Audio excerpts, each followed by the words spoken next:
Abra comigo, 1 Crônicas, capítulo 4. Nosso devocional é a página 1242, o verso 9 e o verso 10. 1 Crônicas, capítulo 4, verso 9 e verso 10.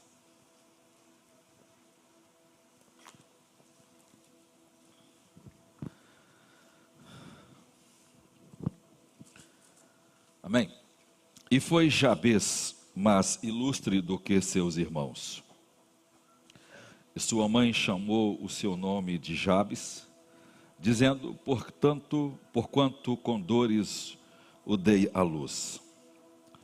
Porque Jabes invocou o Deus de Israel, dizendo, se me abençoares muitíssimo, e os meus termos ampliares, e a tua mão for comigo, e fizeres que do mal não seja afligido, e Deus lhe concedeu o que tinha pedido. Senhor, ajuda-nos nesta noite, que o espírito de quebrantamento, de arrependimento, de entendimento, venha sobre nós. E ajuda-nos, no nome de Jesus. Amém. O Antigo Testamento começa com o livro de Gênesis. E quando Esdras vai organizar o Antigo Testamento no formato como a gente conhece, ele escreve a história que inicia com a criação e vai até o final numa carreira só. Então, se você começa com os 5 livros do Pentateuco, depois vem Josué, Juízes, Ruth, Samuel, Esdras, Samuel, Reis, Esdras, Neemias, pulando Reis e indo para os outros livros, vem Crônicas. Crônicas está numa sequência diferente de todos os livros. Então, de tal forma que de Gênesis a 2 Reis é uma história só. Na verdade, até Crônicas é uma história, é uma sequência só. Era como se fosse um livro só. Só que 1º e 2º Crônicas, ele é escrito depois do cativeiro. E se você perceber, a história de 1º Crônicas e 2º Crônicas é uma repetição de 1 Samuel, 2 Samuel, de 1 Reis e 2 Reis. O que Esdras fez? Quando ele volta com o povo, ele precisa descrever todas as genealogias. Ele precisa reescrever principalmente a genealogia mais importante de Israel, que é a genealogia de Davi. Então, os livros de Crônicas é chamado no hebraico de as coisas posteriores, ou as coisas que acontecem depois. A ideia é que registra aqueles fatos sobre a linhagem davídica que não estão descritos nem em Samuel, nem em Reis. Ele pega aquelas coisas que não estão lá e acrescenta cá nesse livro, primeiro, para guardar o registro e depois para enfatizar a linhagem real de Davi e a linhagem do Messias. Então nós estamos lendo aqui o texto de 1 Crônicas. Quando ele volta do cativeiro, as pessoas perderam todas as suas possessões. Israel havia acabado como nação. Então ninguém mais poderia dizer que aquela terra era de fulano ou de ciclano, porque quase todos os pais haviam morrido. E quando Babilônia invade Jerusalém, mais de 70% dos judeus são mortos. Sobrevive uma média de 30% de judeus que vão para Babilônia.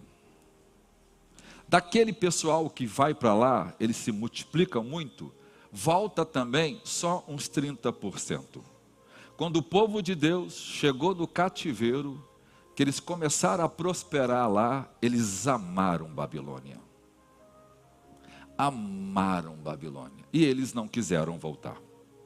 Houve um momento que Neemias e Esdras teve que comprar judeus que eram escravos dos persas e dos babilônicos, para que pudessem ser trazidos como escravo para Jerusalém, porque se os libertasse na Babilônia, eles não queriam vir. Então compraram eles escravos na Babilônia, traziam para Jerusalém e cá davam eles a liberdade. O povo de Deus não quis voltar para a sua terra, a não ser os remanescentes, aquelas pessoas que preservaram a fé original. Então, os primeiros 9 capítulos é um resumo de 3.500 anos de história, de Adão até os últimos que estão voltando do cativeiro. E se você depois ler esse texto em casa, ele está agora descrevendo a linhagem de Davi, a linhagem real. Para a gente que é brasileiro, é só uma leitura de poeira, né? Fulano que gerou fulano, que gerou fulano, que gerou ciclano. Parece que não tem nenhum sentido. Mas as genealogias é o documento mais importante das Escrituras, que prova a origem judaica e davídica de Jesus e o liga a Adão, o cabeça da raça humana. Então é o documento jurídico que Deus deixou para provar que Jesus Cristo é da raiz de Jessé, da raiz filho de Davi, o herdeiro dessa tribo. Então vejam, quando você lê esse texto, que ele está colocando aquilo, e no momento em que a terra está conturbada, porque a terra está destruída, nada está plantado, estão voltando, e precisa novamente organizar aquelas terras. Então, só pode ser contado como alguém que vai ganhar uma possessão. Agora, é uma nova distribuição de terra. Embora vão tentar respeitar mais ou menos os territórios, mas não dava para designar essa terra é minha, essa terra é daquele. Por quê? Porque aquilo tudo havia sido destruído. Então, o texto começa a narrar as genealogias. E se alguém não tinha o nome naquela genealogia, não podia receber terra nenhuma, não podia viver entre os judeus como judeu. Se ele não pudesse provar a sua genealogia, ele não tinha importância alguma no culto, ele não tinha importância na sociedade judaica. Porque ele poderia ser até um prosélito, mas não tinha todos os direitos que tinha um judeu. Muita gente perdeu o sacerdócio, muita gente perdeu terras, porque não podia provar sua genealogia, sua origem, seu pedigree. Gente que já fazia parte do pacto que Deus havia feito em dar uma terra para Israel. Então nós estamos lendo uma genealogia de 3.500 anos de história. E é enfadonho, né? Fulano gerou ciclano, fulano gerou fulano, que gerou filho de quem, pai de quem, que teve o outro, que foi irmão daquele, que gerou aquele, que foi irmão daquele, que foi irmão daquele, que gerou aquele, que gerou aquilo, que teve pai, que teve filho, que teve tal, que não sei o que mais, que foi, tá. Aí de repente o Espírito Santo para, pum.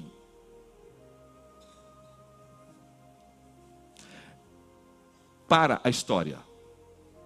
Quando ele olha para aqueles 3.500 anos de história, parece que um holofote cai em cima do texto, e o texto maximiza aquilo. Aparece um homem. Escute-me. Deus é profundamente sábio. O Espírito Santo é um escritor fantástico. Por isso nunca nenhum outro livro será escrito. Nenhum poema, nenhuma história jamais terá à altura das Escrituras, porque foi Deus quem guiou. Mas na hora que chega, o Espírito Santo realça a história de Jabes. Eu e você não sabemos quem esse indivíduo é. A história dele não é contada em nenhum dos livros das Escrituras. Mas na genealogia, ele para a história e de 3.500 anos de história entre milhares de pessoas importantíssimas, principalmente aqueles que eram da tribo de Judá. O Espírito Santo para a história e realça a história desse moço. A única coisa que valeu a pena para contar em 3.500 anos de história, na genealogia, nesse texto, foi realçar a história de Jabes. O Espírito Santo está dando uma lição para a gente aqui, extraordinária. Primeiro, ele está mostrando para Israel e para a gente, que nem sempre o legado tem importância. Nem sempre o nome, e naquele tempo o nome definia o caráter e o futuro profético daquela pessoa. Quem recebia um nome, normalmente o nome identificava a atitude, a missão, o propósito daquela pessoa. Jesus, cujo nome é Yeshua, que é literalmente Salvador, definiu o seu propósito como Salvador. Mas aqui está um homem cujo nome contraria tudo. O seu nome é Jabes, Osteb no hebraico, dor. O seu nome é sofrimento. O seu nome é tristeza. O seu nome é ruína. Já imaginou, você passa perto de alguém? Ei, tristeza. Oi, dor. Oi, sofrimento. Quem aqui ousaria colocar o nome no filho? Tristeza. Tristeza de Oliveira da Silva. Dor Gonçalves Ferreira. Já imaginou se meu nome fosse Ruína de Carvalho? Vou ouvir o pastor Ruína. Vou ouvir, não, o pastor Jefferson tinha que ser Lamento.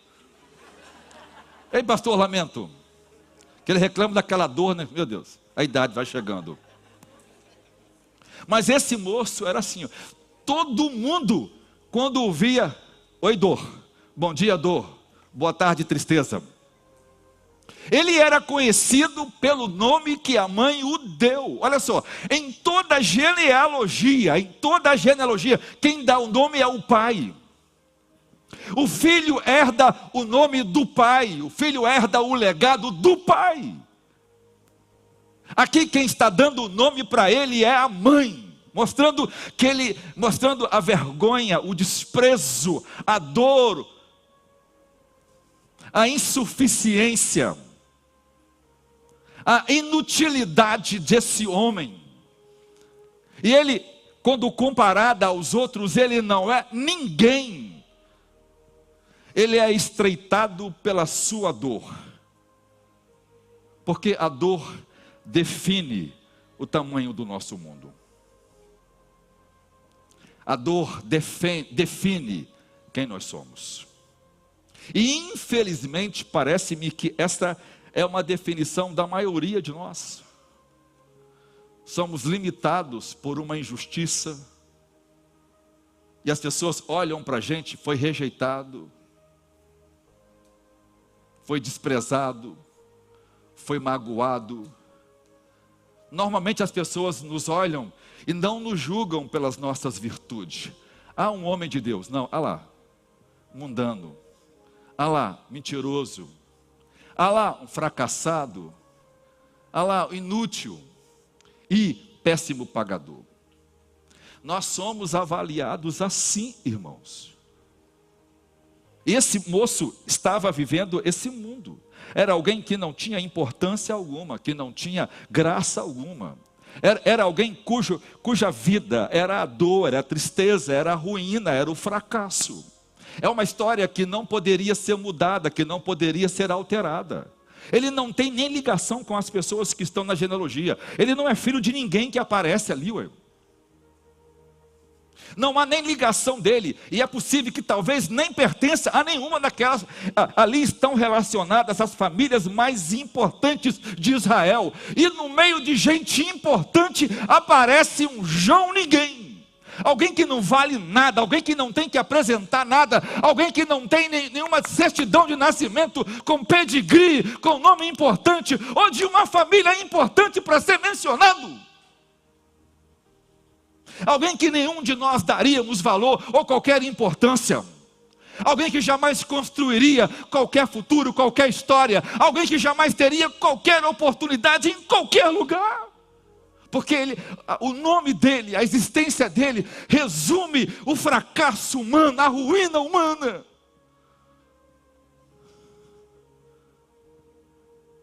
Mas o texto não começa falando de que ele era um homem de dor. O texto diz que ele era o mais ilustre, que ele era o mais honrado. O texto diz da grandeza desse homem. E o texto mostra para a gente que ele não era grande porque ele era filho de alguém. Ele era grande por causa de uma única coisa. E o texto fala assim, porque, olha aí, o verso 10, porque Jabes invocou o Deus de Israel. Ele não era, escute-me, dos 3.500 anos de história, Deus não focou em Noé, Deus não focou em Abraão, Deus não focou em Moisés, Deus focou nesse moço. E diz que de todos, ele é o mais ilustre. Ele é o maioral de todos. Por quê? Porque ele invocou o Deus de Israel. A oração silenciou a dor desse homem. Como ele não tinha em quem confiar, como ele não tinha pedigree alguma, como ele não tinha legado algum, porque ele não tinha uma família para dar um nome e sustentação ao seu sucesso, então ele orou a Deus, ele confiou na bondade de Deus. Ele não ficou amargando o seu destino, ele não ficou subjugado, triste, depressivo, em cima de uma cama, entrevado, porque as pessoas estreitaram a sua existência. Ele não se importou com o seu nome, com a sua designação, com a sua dor, com a sua tristeza. Ele não olhou para ela, ele não ficou focado, escravo da tirania do foco, de uma definição que os outros colocaram sobre ele. Ao ponto da sua própria mãe o rejeitar. É dor, é fracasso, é tristeza. Ele invocou o Deus de Israel. Ele não invocou qualquer um. Ele não foi atrás de autoajuda. Ele não foi atrás de coach. Ele não foi atrás de formação. Ele foi atrás de Deus. Ele orou ao Senhor Jesus Cristo. Ele orou ao Deus que criou os céus e a terra. Ele confiou na bondade de Deus.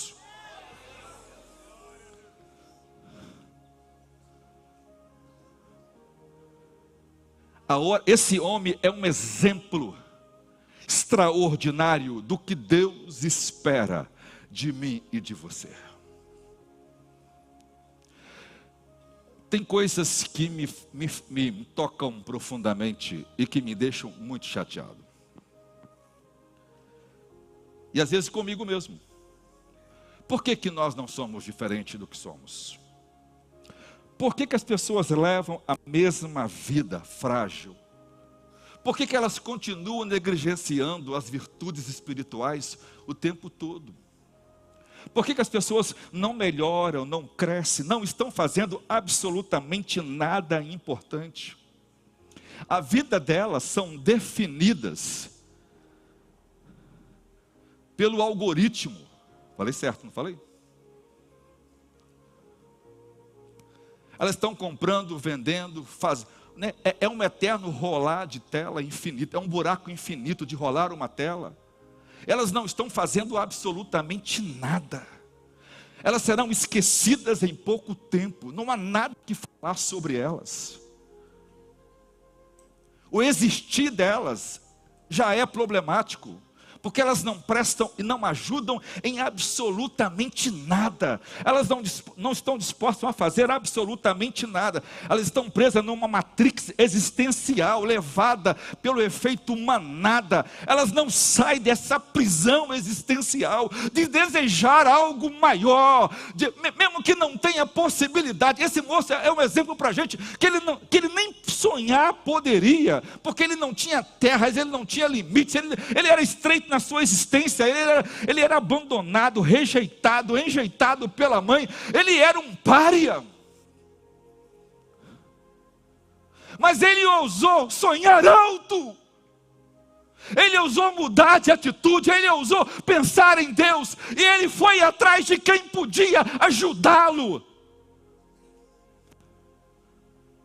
A atitude dele agradou tanto a Deus, que Deus para a genealogia para falar dele.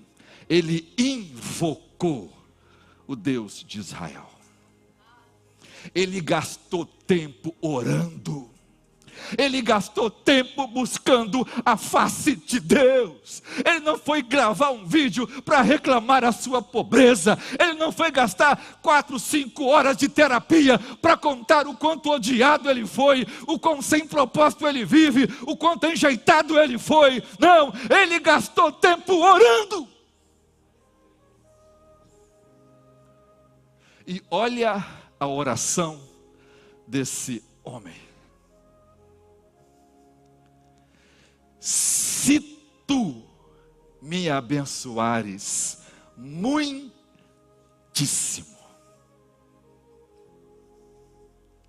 Ele vê em Deus a sua única esperança. Ele não tem nome, ele não tem direito, ele não tem em que se agarrar. O seu nome o define como dor, como tristeza, como fracasso. Mas então ele ora com ousadia: já que eu não tenho nada, já que eu não posso exigir nada, então ele ora por uma bênção extraordinária. Ele quer uma torrente de bênçãos, ele não quer uma bênção qualquer. Tem muita oração que irrita a Deus, porque são orações feitas sem propósitos. Se tem uma coisa que a gente é leviano, é quando ora. A gente ora por mera formalidade. A gente ora porque deve orar. A gente ora porque tem que cumprir o tempo de oração. A gente ora porque aquilo, né, agrada quem está ouvindo. Mas poucos de nós conseguimos orar com um coração tão sincero e tão ousado como esse homem. Ele confronta Deus. Se tu me abençoares muitíssimo. Ele não está orando: Senhor, se for a sua vontade, se o Senhor quiser. Não, Senhor, me dá uma migalhinha. Não, Senhor, se o Senhor me dá uma portinha de emprego, uma meia água do barraquinho, não. Ele orou por uma bênção extraordinária, por uma bênção mega maiúscula. Ele quer uma bênção extraordinária. Ele quer ter a vida mudada. Ele quer ter propósito.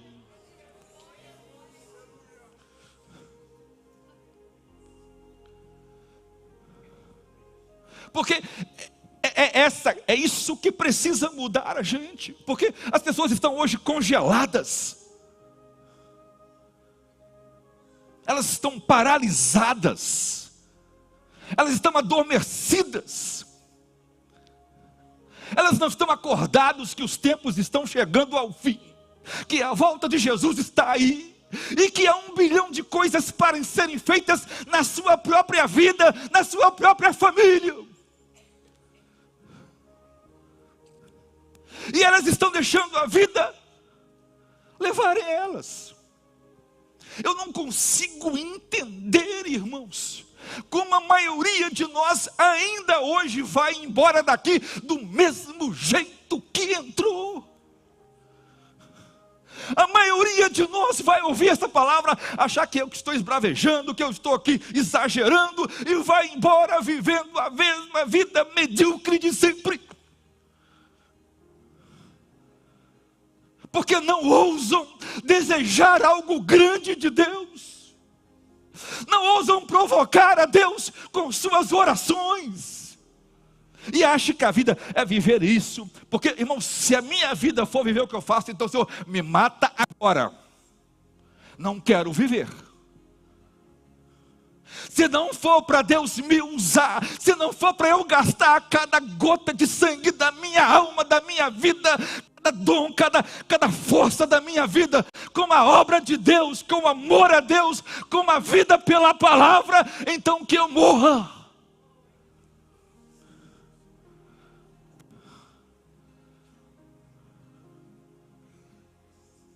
Ele ora: se tu me abençoares muitíssimo. A palavra bênção aqui é barak, que significa a aprovação de Deus, que significa o prazer de Deus. Ele está orando naquela visão em que Deus dá sobre Jesus, quando Jesus é erguido por João Batista das águas. Este é meu filho amado, em quem eu tenho prazer. Sabe qual é a primeira coisa que ele ora? Senhor, eu quero que o Senhor tenha prazer em mim. Qual é a bênção que ele quer de Deus? Ele quer o favor de Deus, ele quer a graça de Deus. Por isso, se tu, não se eu, não é meu esforço, não é minha força, não são meus dons, porque essa ditadura, né, da performance, melhor trabalho, melhor aquilo, que tem que fazer isso mesmo, e trabalhar 24 horas, né? Essa loucura que o diabo está treinando as pessoas a viverem, está gerando esgotamento, burnout, está gerando doenças comportamentais e ocupacionais.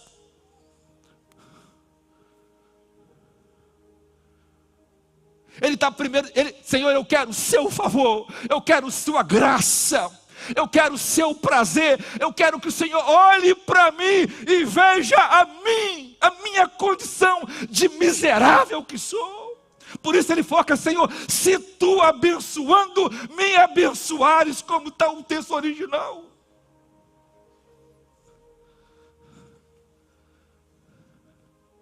Essa deveria ser uma pergunta de cada um. A nossa vida agrada a Deus? Ele está chamando a atenção de Deus.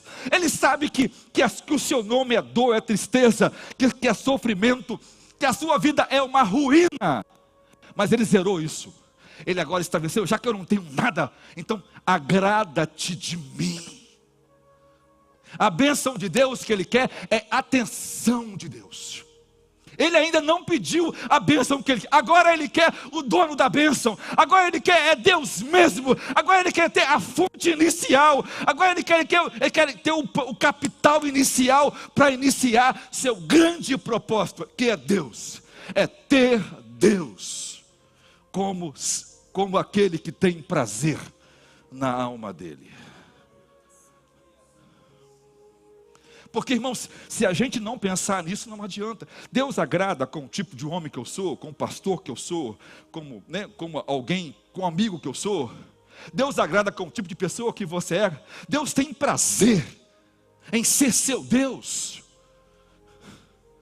Sua vida está alinhada com os propósitos de Deus, com a vontade de Deus. Ou você tem vivido uma vida medíocre porque você tem vivido uma vida fora dos planos de Deus. E ele continua: se tu me abençoares muitíssimo e ampliares os meus limites. Ele não quer mais viver aquela vida achatada, estreitada, diminutiva, escravizada, enjaulada numa existência de uma tirania que ordena você a viver numa cultura que não vale nada. Ele quer espaço, ele quer expansão, ele quer ousadia, ele quer intrepidez. E aqui ele não está pensando só em questões materiais, não. Ele está imaginando aqui, é Deus fazendo o seu nome ser usado para a glória do seu reino. É fazendo coisas extraordinárias em que o nome de Deus seja glorificado. Porque se tivesse orado pedindo questões físicas, essa oração nem estaria aqui. Ele está orando para que Deus cuide da honra dele. Ele está orando para que Deus trace um futuro glorioso para ele e para a sua casa. Ele está orando então pela expansão da glória de Deus, do reino de Deus. Ele está orando não pela grandeza dele, mas pela grandeza do nome do nosso Deus. Esse tem sido o problema da mediocridade das nossas orações. Como nossas orações são tímidas e são restritas, irmãos. Porque nós precisamos orar para que Deus nos use, para fazer algo extraordinário, em que o reino de Deus se expanda, que ele cresça. Eu tenho orado, Senhor, dá-nos condições de ser uma igreja aonde o seu Espírito Santo opere de forma tão extraordinária que esse município mude para sempre. Eu tenho orado para que o Senhor derrame sobre nós uma glória tal que os pecadores subam esse monte desejosos de conhecer Jesus Cristo. Eu tenho orado que a nossa EBD online invada os lares de países não alcançados.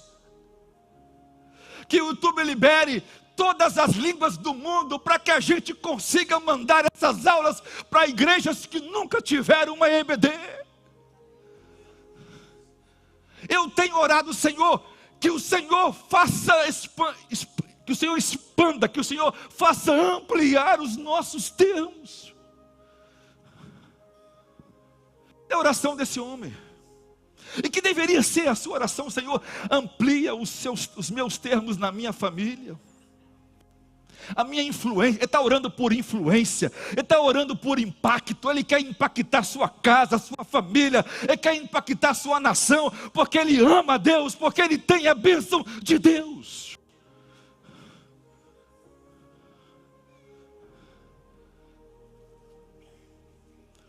Porque tem que ficar claro para todo mundo de que tudo aconteceu porque Deus fez, porque Deus operou, porque Deus agiu, não porque nós fomos bons, porque temos dons ou porque temos qualquer capacidade. Não, Deus está ampliando os termos da igreja para que o nome dele seja glorificado. Quantos nós precisamos orar, Senhor, expanda a minha casa, amplia os meus termos em tantas áreas. Que tipo de impacto você tem na faculdade? Eu não admito um moço passar 5 anos sentado no banco da universidade, que eu já acho uma perca de tempo, e não fazer a mínima diferença. Não pregar para ninguém, não treinar para ninguém, não falar de Jesus para ninguém, não fazer um movimento de oração e de operação do Espírito Santo naquele lugar, de mostrar para as pessoas o quão grandioso e poderoso é o nosso Deus. Por isso ele ora: se me abençoares muitíssimo. Se o Senhor vai fazer alguma coisa grande, faz comigo, Deus. Se o Senhor quer usar alguém para ajudar a restaurar as famílias, então usa a mim. Eu tenho visto o quanto Deus precisa levantar gente para cuidar, por exemplo, de crianças. Senhor, se essas crianças precisam ser ajudadas, porque a maioria das crianças que estão aqui em nossa igreja, a única ajuda que elas terão é se algum de nós nos levantarmos no nome de Jesus. Senhor, se tu me abençoares muitíssimo, usa-me para restaurar estas crianças. Porque a maioria dos pais jamais vai poder ajudar seus filhos.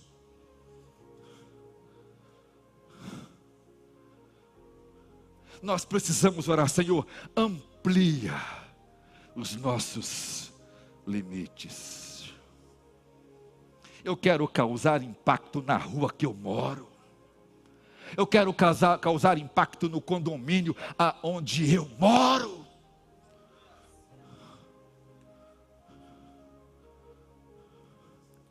Eu quero causar impacto na escola que eu estudo. Eu quero causar impacto na empresa que eu trabalho. E Deus vai te usar de forma extraordinária para que o nome dele seja glorificado. Primeiro ele ora, Senhor, se tu me abençoares muitíssimo. Segundo, se tu ampliares os meus limites, os meus termos. Terceiro, se a tua mão for comigo.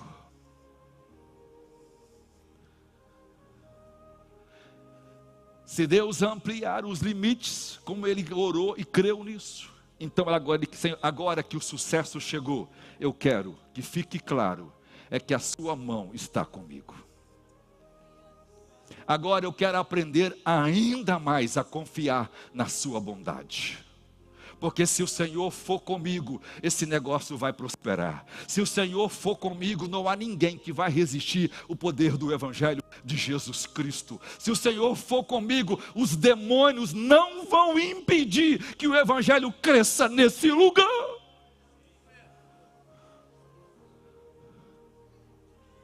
Ele não quer fazer a obra sozinho. Ele não quer vender a sua imagem. Ele não está engajando o seu canal para ganhar seguidores. Ele não está preocupado se o seu vídeo vai ser o mais acessado da plataforma. Ele não está preocupado quanto os milhões. Ele não quer saber disso. Ele só tem uma preocupação. Não são os resultados do seu ministério. Não são resultados do seu trabalho. Ele só tem uma preocupação. O Senhor é comigo.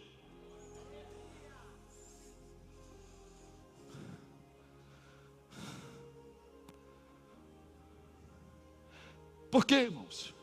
Porque se a gente não aprender a depender da graça de Deus e da mão de Deus que é conosco, nós vamos até alcançar grandes sucessos, mas o sucesso vai nos fazer muito mal. E não adianta a gente ser conhecido diante dos homens, a gente precisa ser conhecido diante de Deus. Essa tem sido a minha meta e muita gente não consegue entender isso. Eu decidi há muito tempo não gostar de pessoas e amar a Deus. Eu não estou preocupado se as pessoas gostam de mim ou não gostam de mim. Se elas me acham assim. Quando as pessoas emitem uma opinião sobre mim, eu morro de rir. Porque eu não estou nem aí com o que as pessoas pensam sobre mim. Eu decidi abrir mão da minha reputação há muito tempo. Porque eu preciso tornar isso verdade na minha vida. Se tem uma única pessoa que eu estou preocupado em agradar, é Deus. Senhor, isso te agrada? O Senhor é comigo nesse negócio? Porque se o Senhor não for comigo nesse negócio, eu não quero estar lá. E só tem duas pessoas na existência desse universo todo que eu quero que saiba o que eu estou fazendo. É Deus e o diabo. Mas ninguém. Se Deus e o diabo sabem o que eu estou fazendo, são os maiores seguidores que alguém pode ter. Sabe por quê? Porque se a gente começar a acreditar que a gente tem tanta gente atrás de nós, que a gente é tão amado, tão querido, que a gente faz tanto sucesso, há uma tendência do orgulho tomar conta do nosso coração. E isso vai mudar o que pregamos, isso vai mudar o que cremos, isso vai mudar a forma como lidamos com tudo.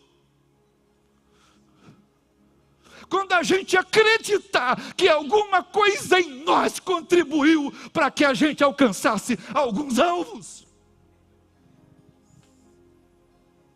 Então ele fala, se a tua mão, ou seja, se o Senhor fizer tudo por mim, se o Senhor trabalhar por mim, se o Senhor fizer prosperar esse negócio por mim, se o Senhor agir numa coisa que eu não teria, tem que ficar claro, irmãos, que isso aconteceu não porque você ou eu fizemos, porque a gente é bom, é inteligente, porque a gente achou uma estratégia. Isso é loucura desvairada. Se a mão de Deus for conosco, tudo vai muito bem. Se a mão de Deus estiver conosco, Deus estará fazendo tudo quanto precisa ser feito. Ele quer ter os termos ampliados, ele ora por expansão, mas ele quer a presença de Deus. A presença de Deus é mais importante do que os frutos, é mais importante do que o rendimento, é mais importante do que os resultados. É melhor ter um pingo de gente na igreja e Deus está conosco, do que ter 1 bilhão de gente e Deus não estiver conosco.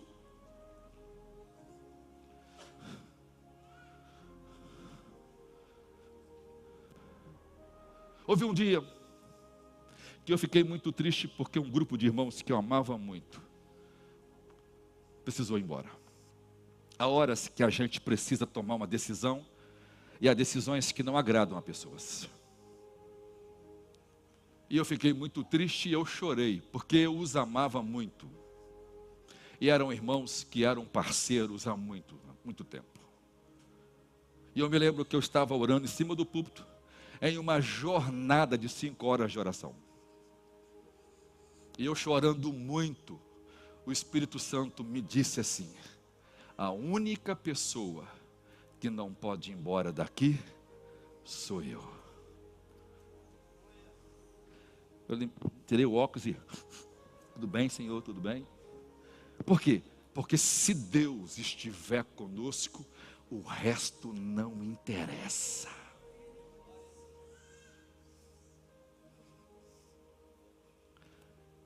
Se tu me abençoares muitíssimo, se ampliares os meus termos, e se tua mão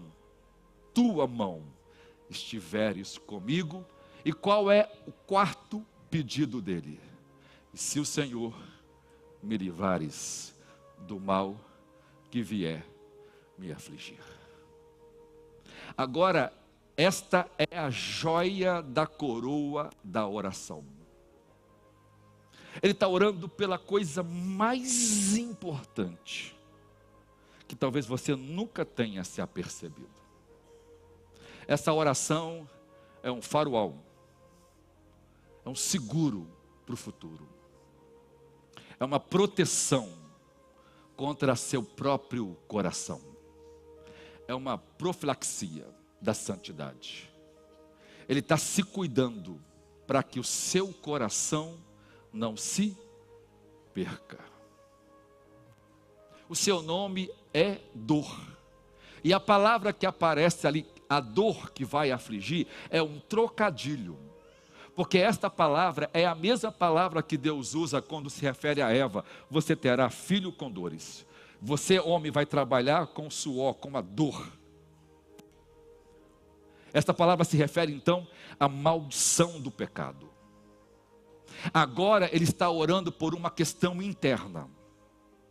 Senhor, que eu seja preservado numa vida de bondade. Ele está orando para que Deus preserve o seu coração do futuro. Ele está orando pelos pecados do futuro. Ele está orando pelo tipo de pessoa que ele vai se tornar. Escute-me, eu tenho mais de meio século de vida, teoricamente, né? Porque eu tenho a idade de Cristo, 33 anos, na realidade. Mas vamos lá, eu tenho mais de meio século de vida. Eu já acompanhei, eu sou de igreja, minha mãe me teve quase em cima do púlpito. Foi o tempo de tirar ela do púlpito e levar para trás, e a parteira ajudar eu a sair. Então eu sou rato de igreja. Eu vou dizer uma coisa, eu conheço 1 milhão de crentes. Escute-me, muito raramente, os crentes terminaram a caminhada bem. Muito raramente, a bênção de Deus fez bem para os crentes. Passa na minha mente aqui um filme de milhares de pessoas. Muitos deles, os filhos prosperaram muito. Muitos deles eu poderia citar, que são nomes importantes na mídia nacional. Mas a maioria deles odeiam a Deus.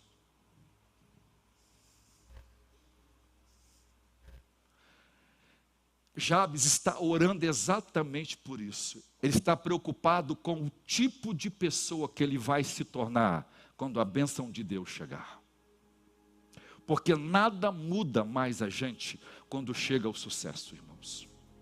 Nada muda mais a gente quando o dinheiro chega. Quando o ministério ganha expressão. Quando a gente tem uma certa segurança de que daquilo que Deus nos deu para cuidar, ganha expressão. Isso nos muda. Muda a mim e muda a qualquer um de nós. Ele está orando para uma santidade futura. Ele está orando para que isso não mude a pureza dele. Porque, irmãos, melhor do que o legado que vamos deixar é se o nosso coração vai continuar fiel até o final. Nenhuma conquista, nenhum sucesso, seja no mundo espiritual ou no mundo material, valerá a pena se eu e você se perder.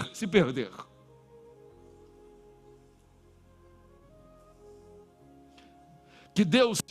Sabe o que está orando? Senhor, me mantenha na dor, me mantenha no vale, me faça morar debaixo da ponte, me faça morrer de fome, mas não deixa meu caráter mudar, não deixa meu voto mudar, não deixa meu compromisso ser, porque o dinheiro vai mudar e vai. Eu trabalhei 20 anos na Mercedes-Benz do Brasil e eu acompanhei os homens mais ricos desse país. E não houve um que o dinheiro não tenha mudado. Aliás, todos eles trocaram de mulheres 1 milhão de vezes.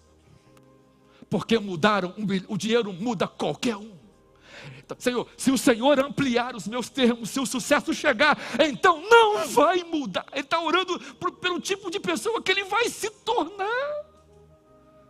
Ele está preocupado com a pureza. Se ele vai continuar santo, se ele vai continuar amando a Deus, buscando a Deus. Se ele vai ser aquela mesma pessoa humilde, vivendo em um lugar humilde, acompanhando as pessoas humildes, sendo útil à obra de Deus, honrando a Deus com o seu ministério, com o seu chamado, com a sua ajuda. Que isto, Senhor, não me aflija, ou seja, não me destrua, que isto não seja minha ruína. Olha porque que esse homem é o mais ilustre de todos os outros. Ele não é ninguém, e Deus o tornará o homem mais importante, porque o seu coração está lutando para não ser corrompido.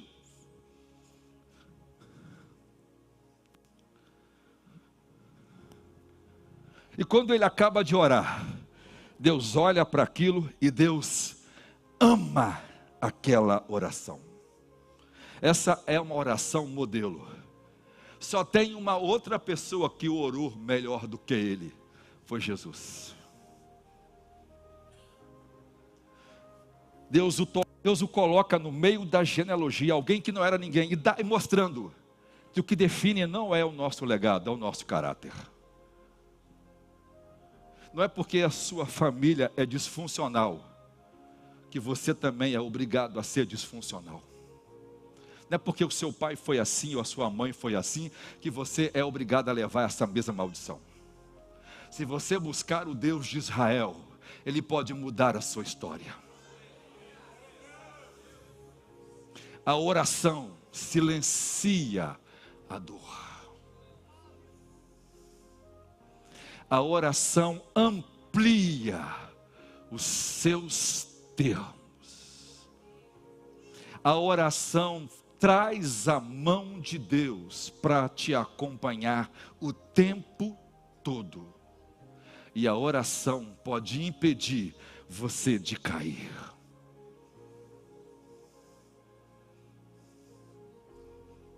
Mas se você invocar, se você clamar, se você buscar o Deus de Israel, se você desejá-lo mais que tudo, Deus vai se agradar de você. E sabe como termina a oração? E Deus, olha só, e Deus lhe concedeu o que ele tinha, o que ele tinha, o que ele tinha.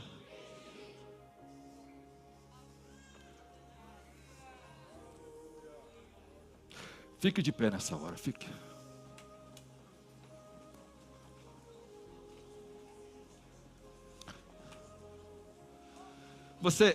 Você é ousado para fazer uma oração dessas? Ou você vai permitir que sua vida continue a mesma história? Entra o dia e vai a noite, você é a mesma pessoa. Primeira pergunta que eu quero fazer aqui, eu queria pedir que você curvasse a sua fronte e começasse a orar. Eu quero fazer o primeiro convite aqui. Você vai continuar vivendo uma vida sem Jesus? Porque Jesus pode mudar essa sua história de tristeza, de fracasso e de ruína. Deus pode mudar a sua história. Deus pode reescrever uma nova história. Deus pode honrar seu nome. Deus pode te dar um novo legado. Mas para isso você precisa do verdadeiro Jabes, que é Jesus. O homem de dores, que sofreu a maior de todas as tristezas, que foi a morte pelos nossos pecados. E Ele pagou o preço para curar sua tristeza que o pecado produz. Eu quero convidar você a crer em Jesus Cristo nesta noite e a entregar a sua vida a Ele. Assim como Jabes invocou o Deus de Israel, eu quero convocar você também a entregar o seu coração a Jesus. Convide alguém que está ao seu lado e venha receber Jesus nesta noite. Venha receber Jesus nesta noite. Quero convidar você que está afastado da igreja e que precisa retornar para Jesus e quiser vir aqui à frente, venha em nome de Jesus.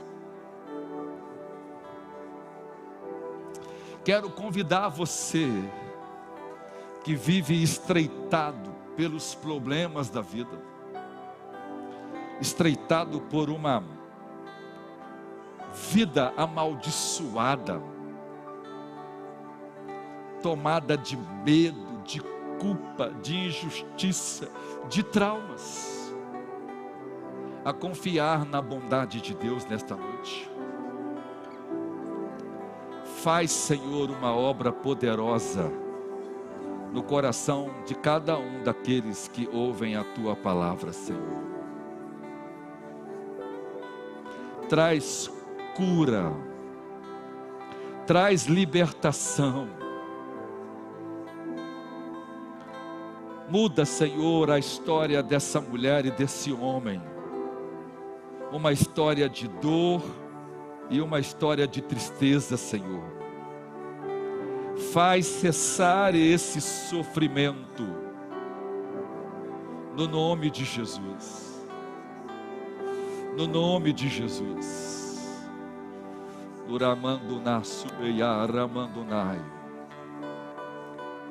Traz alívio, refrigério, Senhor. Escreva, Senhor, uma nova história e faz coisas poderosas. Faz coisas poderosas. Faz coisas poderosas. No nome de Jesus. No nome de Jesus. Vou dar mais um tempinho. Se você quiser vir, venha. E você continue orando, Senhor. Muda a minha história. Muda a minha história. Muda a minha história. Muda, Senhor, muda a minha história. Muda, reescreva. Desfaça, Senhor, um passado de dor, um passado de tristeza, e faz uma obra poderosa no nome de Jesus. Se você não aguenta mais, quiser vir aqui, eu oro por você também. A graça de Deus está aqui e quer alcançar o seu coração. Faz, Senhor, as tuas obras, faz. Traz alívio aonde tem aperto. Traz alívio aonde só tem dores e sofrimentos. Traz cura aonde há opressão. Em nome de Jesus, sejam livres. Em nome de Jesus, sejam livres. Em nome de Jesus, sejam livres.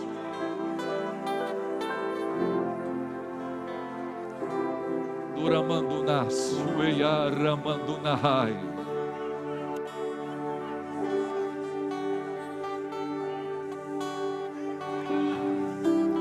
Todo espírito de culpa vai embora nesta noite.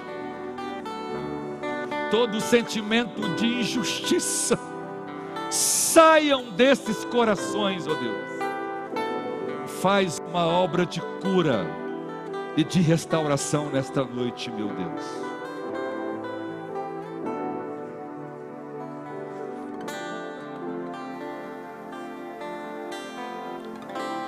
Deus possa abençoar você.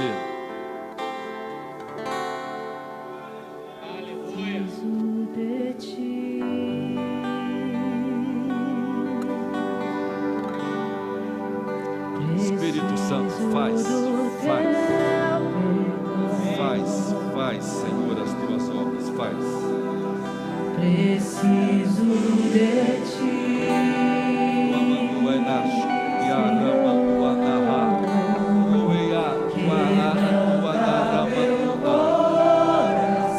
No nome de Jesus, no nome de Jesus, no nome de Jesus, no nome de Jesus.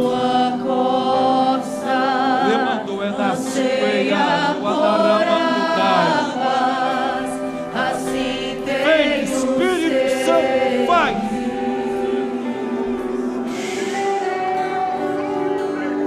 Como terra seca, assim é minha alma.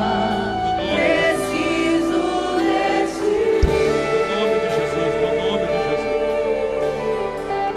Faz, Senhor, as tuas obras. Distante de ti, Senhor. Traz alívio, traz seja livre.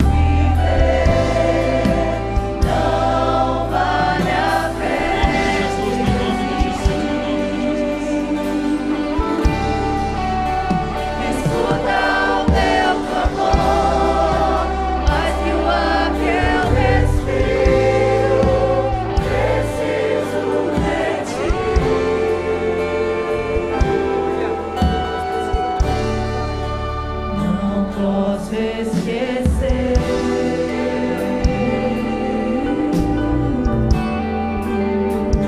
o que fizeste sorrir ao belo céu.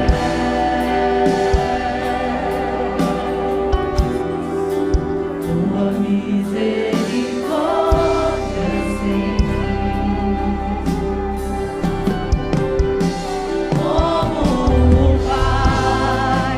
compadece dos filhos, assim tu me amas.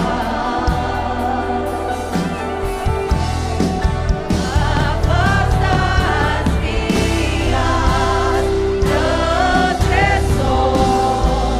preciso de ti, Senhor. Distante de ti, Senhor.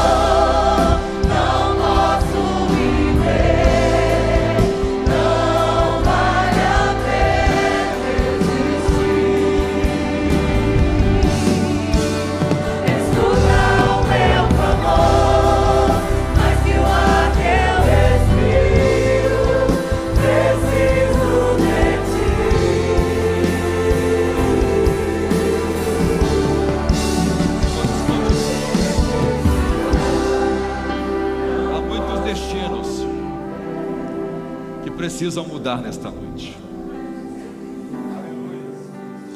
Há muitos destinos que precisam mudar nesta noite.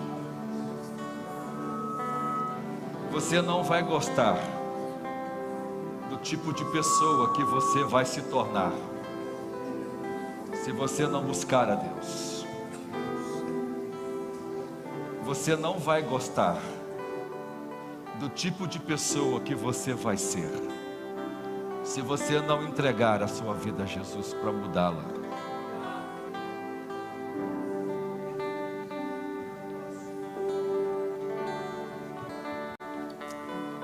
Vem, vem, vem no nome de Jesus, vem. Vem, vem no nome de Jesus, vem. Vem, vem no nome de Jesus. Roana Shueia Shuanaramandunai. Não posso viver, não vale a pena existir.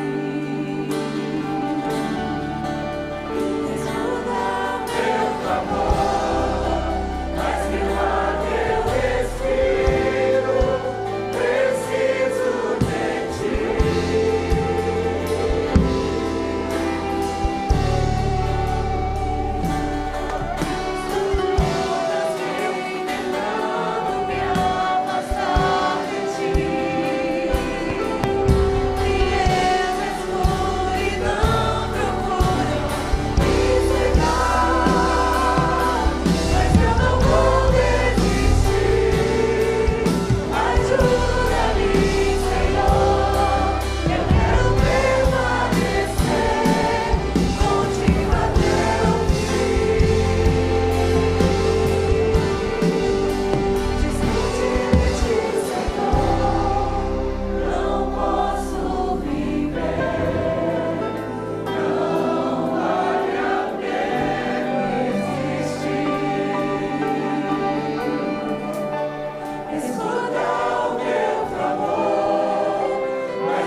Aleluia.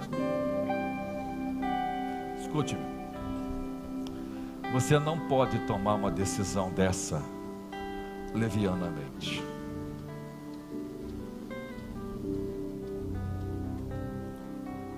Você sabe que essa decisão vai custar tudo o que você é e tudo o que você tem.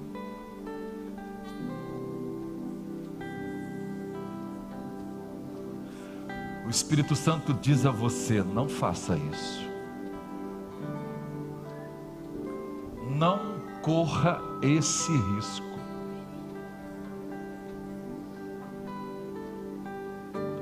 Porque ela não só vai destruir você, mas vai destruir a todos aqueles que você acha que vai proteger.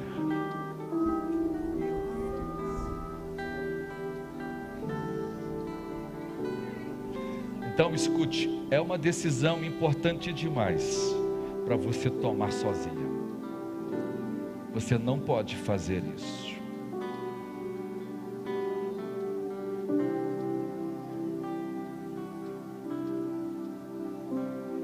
Você viu o que Deus fez com a história de Jabes. Deus pode fazer com a sua também. O que você precisa é se humilhar diante de Deus e confiar na bondade de Deus. Ele vai poder te ajudar. Mas o Espírito Santo diz a você: não tome essa decisão levianamente. Curva a sua fronte. Senhor, faz as tuas obras no meio do seu povo e ajuda teus filhos. Desperta-nos a sermos ousados e a termos intrepidez para orarmos e buscarmos a tua presença, Senhor. Abençoa teus filhos, Senhor. Abençoa teus filhos.